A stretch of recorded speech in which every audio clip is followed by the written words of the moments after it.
بسم الله الرحمن الرحيم السلام عليك يا أبا الحمدللہ الذی جعلنا من المتمسکین بولایت امیر المومنین۔ السلام علیکم یا علی علیہ السلام مدد۔ آپ دیکھ رہے ہیں ہمارا آفیشیل یوٹیوب چینل۔ ناظرین گرامی قدر، میں اس وقت سفر زیارات پہ ہوں اور نجف اشرف میں موجود ہوں۔ پچھلے گزشتہ کچھ دنوں سے سوشل میڈیا پہ ایک باز گشت سنائی دے رہی تھی اور وہ دو مذہبی شخصیات کے ایک دوسرے کو مقابلے کی چیلنج کی آوازیں تھیں، اور پھر آج کے دن میں کچھ سننے میں ایسا آیا کہ ان میں سے ایک فریق اول دوسرے کے دروازے پہ گیا، وہاں پہ کچھ ویڈیوز بنی اور پھر اس میں سے ایک کی جیت اور ایک کی ہار تصور کیا گیا، اور اس طرح کا ملا جلا سا رد عمل جو ہے وہ طرفین کی طرف سے پایا گیا۔ مجھے نہیں سمجھ آیا کہ ساری مہم کا مقصد جو ہے وہ تبلیغ حق راہ نجات تھا یا ذاتی شہرت کے لیے سوشل میڈیا کا استعمال تھا۔ میں اپنے سننے والے سامعین اور دیکھنے والے ناظرین کے سامنے یہ ایک حقائق، یہ کچھ چیزیں رکھنا چاہتا ہوں کہ ہم وہ آخری نسل ہیں جنہوں نے دو مختلف دور دیکھے۔ ہم ہی وہ آخری نسل ہیں جنہوں نے مائکرو فون سے لے کے آئی فون تک کا سفر بھی کیا ہے۔ ہم ہی وہ آخری نسل ہیں جنہوں نے انٹینا گھمانے سے لے کے سکرین سکرول کرنے تک کا دور بھی دیکھا ہے۔ ہم ہی وہ آخری نسل ہیں جنہوں نے اخبار کی سرخی سے لے کے انسٹاگرام کی سٹوری تک کے دور کو دیکھا ہے۔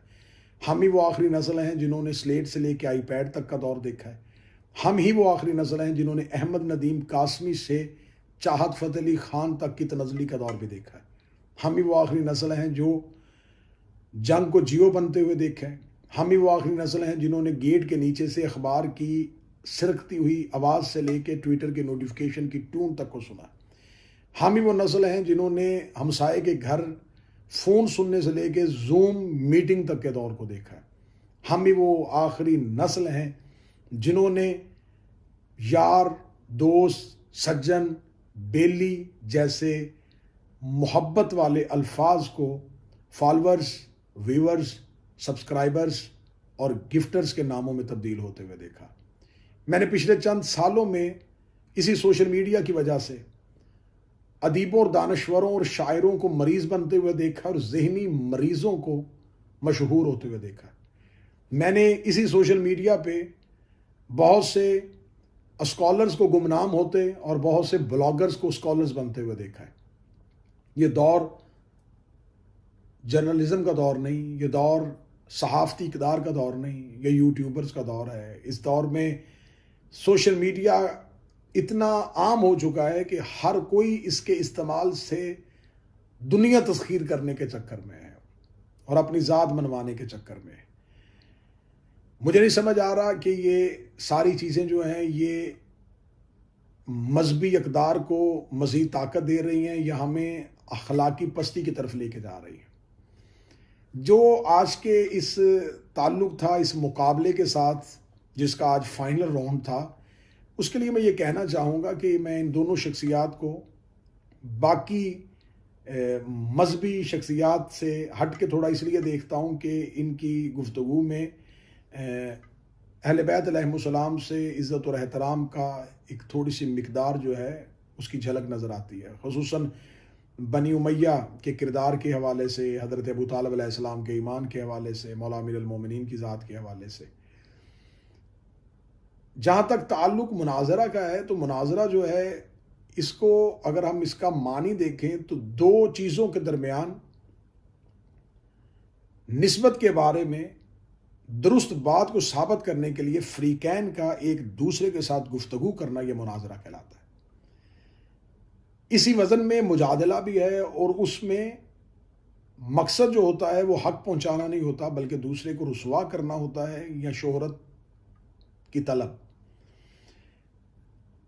علم مناظرہ کے قوانین ہیں، علم مناظرہ کی شرائط ہیں، علم مناظرہ میں 20 شرائط اور قوانین پائے جاتے ہیں۔ آداب مناظرہ کیا ہونا چاہیے، حکم مناظرہ کس کو ہونا چاہیے، مناظرے کا وقت، مناظرے کا تعین، مناظرے کے موضوع، مناظرے میں فریقین کی حیثیت کیا ہوتی ہے، ان تمام کا تعلق بالآخر ایک علم کے ساتھ ہے۔ اور میرا خیال ہے کہ یہ جو آج کی جو بات ہے اس میں کہیں بھی اس علم کو مد نظر نہیں رکھا گیا۔ اس میں سوشل میڈیا پہ چیلنج کیا گیا، سوشل میڈیا ہی پہ انکار کیا گیا، سوشل میڈیا ہی پہ ایک دوسرے کو شکست خوردہ اور خود کو فاتح اعظم کے القابات دیے گئے۔ میرا خیال ہے کہ ان تمام چیزوں سے نکل کے، جیسا کہ آج کے دور میں سوشل میڈیا نے آپ کی آواز کو اتنا طاقتور کر دیا ہے کہ اب آپ کو آرٹیکل کسی اخبار میں دینے کی ضرورت نہیں ہوتی، یا آج آپ کو کسی ٹاک شو میں بیٹھنے کے لیے کسی میڈیا کے چینل کی ضرورت نہیں ہوتی۔ آپ اپنی آواز کو بڑی آسانی سے دوسروں تک پہنچا سکتے ہیں۔ آپ کے ہاں جو بھی نظریات ہیں، جو بھی عقائد ہیں، آپ اس کو سوشل میڈیا کے ذریعے عوام الناس کے سامنے رکھیں۔ فیصلہ عوام الناس پہ چھوڑیں کہ وہ کس کو قبول کرتے ہیں اور کس کو نہیں کرتے۔ اس میں یہ ساری چیزیں کہ اگر آپ کسی ایک کے نظریات اور عقائد کو جھٹلانا چاہتے ہیں تو آپ بڑی آسانی سے ان کے عقائد و نظریات کو سوشل میڈیا ہی کے ذریعے سے جھٹلا بھی سکتے ہیں، اپنے حق میں دلائل بھی دے سکتے ہیں، اپنی بات کو دوسرے کے سامنے بیان بھی کر سکتے ہیں۔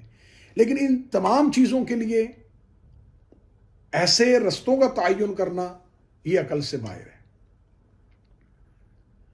اور میرا خیال ہے کہ ان دو شخصیات کے درمیان کوئی ایسی چیز طے بھی نہیں پائی تھی، کوئی ایسا مقام کا تعین بھی نہیں ہوا تھا، کوئی آداب مناظرہ بھی طے نہیں پائے گئے تھے، کوئی ایسی چیزیں بھی نہیں ہوئی تھی۔ یہ صرف اور صرف ایک سادہ لو عوام کی نظروں کے سامنے کسی ایک انسان کو گرانا اور دوسرے انسان کو منوانا، اس کے علاوہ کچھ بھی نہیں تھا۔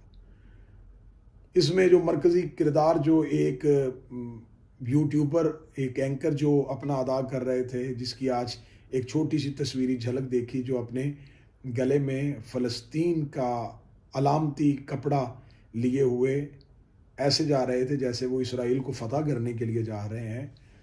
تو یہ تمام چیزیں جو ہیں وہ بالآخر نقصان ہماری نسل کو پہنچا رہی ہیں۔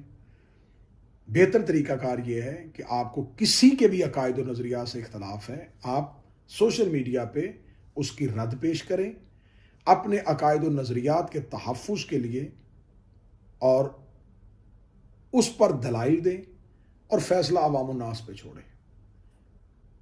لوگوں کو اپنا اختیار، اپنی عقل کا اختیار آزادانہ طور پہ استعمال کرنے کے لیے مواقع فراہم کریں۔ سوشل میڈیا نے جہاں پر ہمیں بہت ترقی دی ہے، وہاں پر ہمیں بہت سی پستی کی طرف بھی لے کے گیا ہے۔ وہاں پر بہت سی اخلاقی اقدار کو پامال بھی کرتے ہوئے بہت سے لوگوں کو دیکھا گیا ہے۔ تو میری تو گزارش یہی ہے کہ یہ دن جو ہیں وہ ایام فاطمیہ صلوات اللہ علیہا، جناب سیدہ صلوات اللہ علیہا سے نسبت رکھتے ہیں۔ تو یہ جتنی بھی مذہبی شخصیات ہیں، یہ بجائے اپنی طاقت کو، اپنی توانائی کو ان منفی سرگرمیوں میں صرف کرنے کی بجائے آپ جناب سیدہ صلوات اللہ علیہا پہ گفتگو کریں۔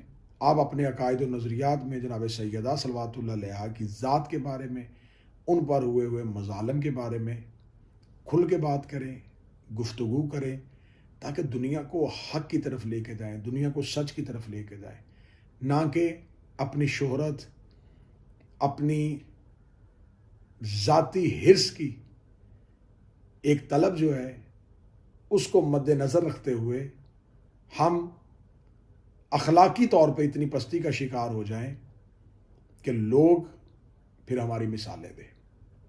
خدا میرے ملک پہ رحم فرمائے، اور خدا میرے ملک کے اکابرین کو عقل، شعور عطا فرمائے، اور راہ ہدایت کے لیے میرا مالک حق دیکھنے والی آنکھ، حق سننے والا کان اور حق بولنے والی زبان عطا فرمائے۔